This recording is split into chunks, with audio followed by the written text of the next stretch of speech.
هل تستمر البورصة المصرية في الصعود؟ لما بورصة بتقعد تطلع لفترة بيبدأ الناس تطلع تقول لك طب ما هو ممكن يحصل تصحيح، طب ما هو ممكن يحصل فقاعة. وعلى فكرة الكلام ده كمان في البورصة الأمريكية، الناس في البورصة الأمريكية بقى لها فترة بتتكلم على فقاعة، لأن برضو البورصة الأمريكية عملت طلعة غريبة في الفترة اللي فاتت. قبل بس ما اقول لك وجهه نظري بسرعه، عايز افكرك ان في جروب تعليمي مجاني في الصفحه الرئيسيه في القناه، جواه بوستات تعليميه مش بحطها هنا، بالاضافه الى لسه للاسهم القويه ماليا طبقا لوجهه نظري الشخصيه، وهذه ليست دعوه للشراء، وهذه ليست نصيحه ماليه، انما دي وجهه نظري الشخصيه. انا محمد فاروق بقالي 21 سنه في المجال ده.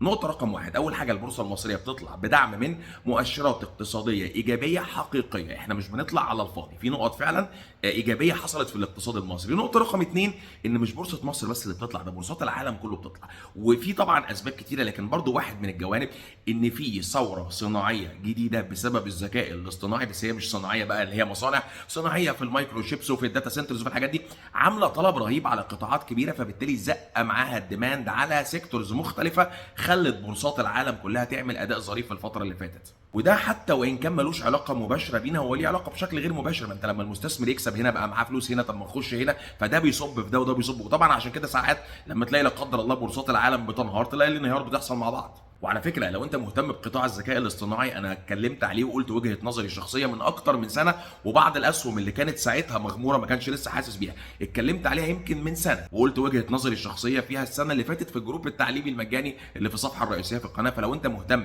تتابع وتعرف بعض المعلومات الظريفه ووجهه نظري في بعض الحاجات، هتلاقيها في الجروب التعليمي المجاني اللي في الصفحه الرئيسيه برضه.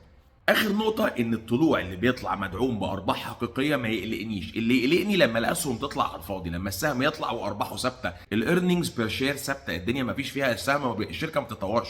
لكن طالما السهم بيطلع مدعوم بفاندمنتالز حقيقيه، انا شخصيا مش بقلق. جايز يحصل تصحيح ملوش كبير، محدش يعرف ميعاده، لكن انهياراته وفقاعاته وبتاع بيكون مستبعد.